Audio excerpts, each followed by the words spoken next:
Yeah,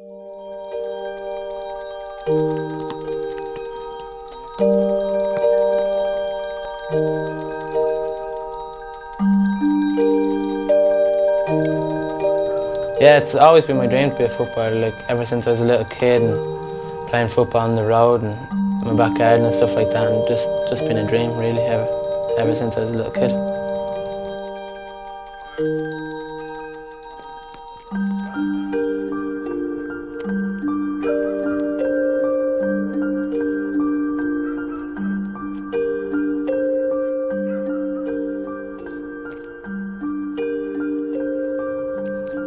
The first club I signed for was Knockline United, just my local team.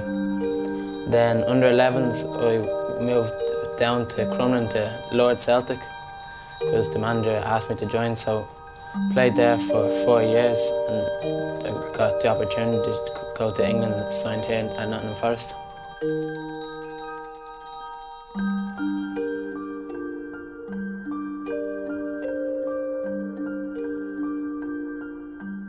What I'm doing at the moment is I'm working for the FAI as my title is Manager of Football Support Services, which mainly consists of advising young players about a career in football, whether it be in Ireland, but mainly the ones who choose to go across to England.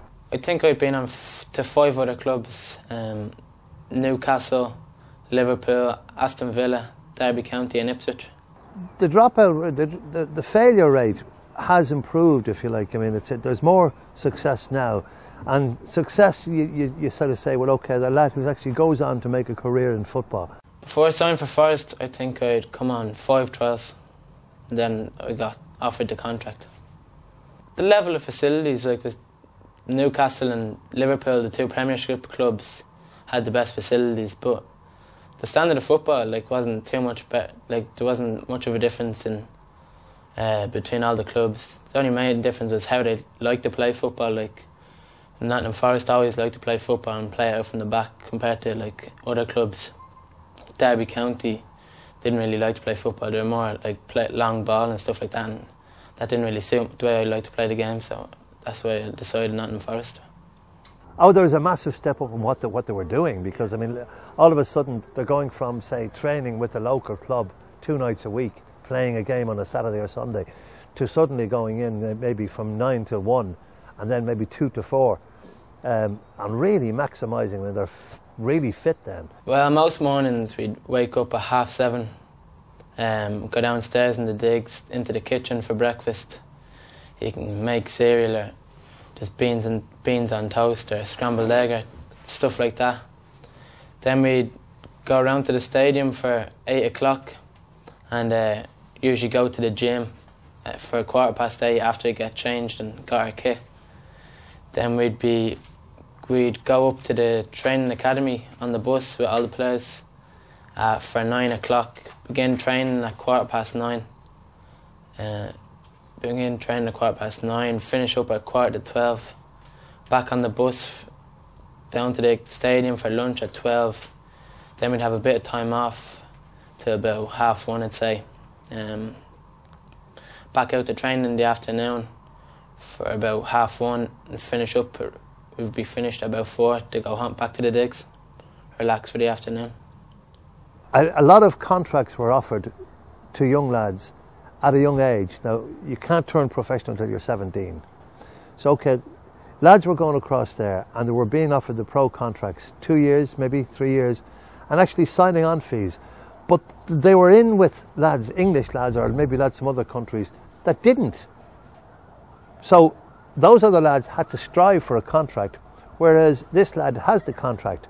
Well, it's very hard to keep focused and to keep your, I suppose, the competitive element of your game right. There's a complacency can come in there if you're already sitting on a contract, and that definitely did affect a lot. I won't say quite a number of young lads that I know that went over. Well, I signed a 4-year contract in Nottingham Forest, a 1-year scholar and a 3-year professional. And that's quite a good deal, because a lot of people that come over from Ireland and different countries are lucky to get that. So I've been very lucky, and it's gives me confidence because to feel like the club trusts me, so it's good. I think that's the most difficult one. You know, any lad who gets a cruciate ligament injury or breaks a limb or whatever, breaks a leg, or I think that's really difficult. That lad needs as much support as possible. Now, there is a great support in so much as the PFA, that's the Players' Union. They give great support to players' injuries and sort of even, you know, paying for operations and all that. And the club itself would have insurance for any career-threatening injury. But it's the damage that a lad will suffer mentally. Like, I mean, to be told that, you know, if his opportunities are limited because of injuries, and it's always in his head what might have been. And it's very difficult for some lads then, and they have to show good character to come back from that. Injury, yeah, is probably my main worry coming over here, because obviously, as you know, one injury in the match could end my career, and then everything would be finished. Everything that I've wished to dream of, like, could be over, and I'd be back home, back in school, back to square one again. And that's pretty much your worst nightmare, is it? It's my worst nightmare, yeah, getting injured over here. There can be a bit of racism, you know, a bit of paddy remarks. I mean, I got it big time when I was over there in the 60s and 70s. And again, that's a test of your character. But what you've got to differentiate between is it malicious, or is it, you know, is it just banter? And if it's banter, you say, yeah, okay, fine. You give back as much as as much as you're taking. But there can be a few nasty situations. I've come across a few things now that weren't nice at all, like where a bit of racial abuse, and we've reported a few situations, but they're few now. Luckily, there's few and far between. Well, at the start, I never used to get abuse by being Irish, but since I've settled in and got used to the crack, it's like there's more banter now about it than what came at first. So it's in a good way, and nothing like bad. So. Well, I think the pressure, they don't realise the pressure that they're going to be under until they get there and they get on with it. Like here, it's a different scene. They're with a schoolboy club. They're the big fish in the small pond. They're star players every week nearly. And then they go across there, and then they're in with an awful lot of players who are all as good as each other. So the competition is coming not from the opposition that they're going to play against, but within their own peer group over there. So that's where the penny will drop. Well, hold on a second. Now you're doing this on a daily basis, and you have to do it. You have to be at the ground at 9 o'clock or 9:30. You can't be late, otherwise you'll be fine. The discipline is very important, and rightly so. So the training regime too. You know, when you can be actually physically sick from training routines. Now they wouldn't be used to that. So I mean, that catches a lot of lads out, and they say, "Hey, listen, this is not for me, really."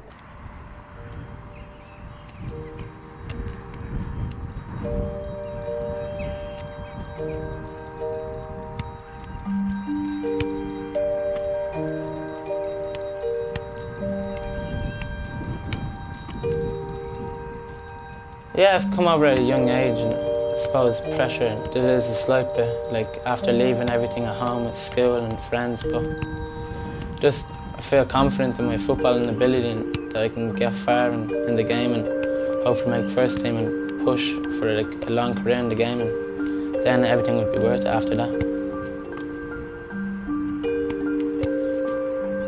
Ultimate goal is to reach the first team here at Nottingham Forest, and then go on to better things, hopefully in the Premiership, and then reach international level with the Irish team, and love to play in a World Cup or European Championships. My real dream then.